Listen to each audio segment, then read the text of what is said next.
So I found that it's important to communicate my expectations early and frequently to my online class.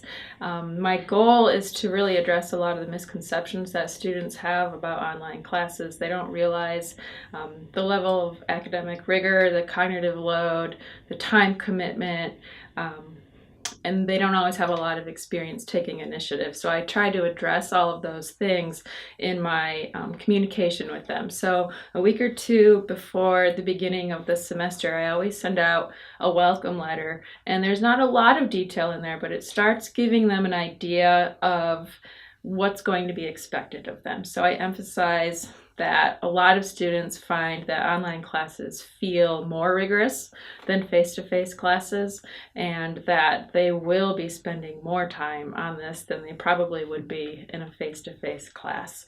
And I'm also really upfront in that welcome letter about how I expect them to collaborate, how frequently they'll be collaborating with each other, to address that misconception that they'll be able to just check in once a week and not really think about the class the rest of the time.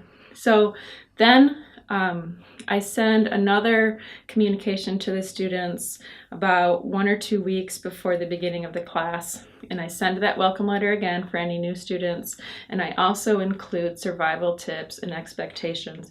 And I don't really say anything new that's from what was in the welcome letter, but I give them more details. So I just further emphasize the amount of time that's going to be required of them, the skills that they're going to need, like perseverance, self-initiative, motivation, etc. And I give them some advice about making a schedule and staying on target with that schedule for themselves. And then once I open up my Blackboard site to my students, I have a section in there that I call the Start Here, and I ask them again to read everything that I've already sent to the students in case anyone new has arrived. And then from there, I ask them to watch some videos. So I teach math. I ask them to watch a video about how to read a math textbook.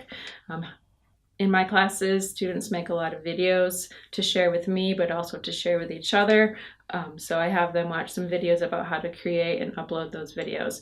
My goal in this section of the Start Here menu is for my students to see that I'm serious about them collaborating and getting out there on the site and participating.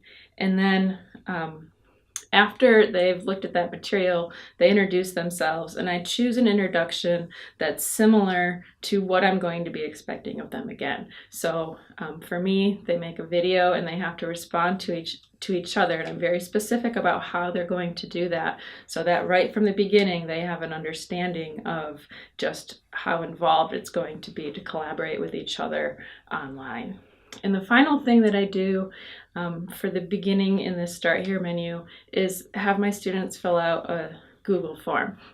And this is where I collect some pretty basic information about them, but I go beyond and I ask them to respond yes or no. Can they commit to the time? Can they commit to what I'm expecting on the discussion board? And then I ask them to actually sign their name, that they're aware of the expectations and what they're going to need to do to be successful in this class.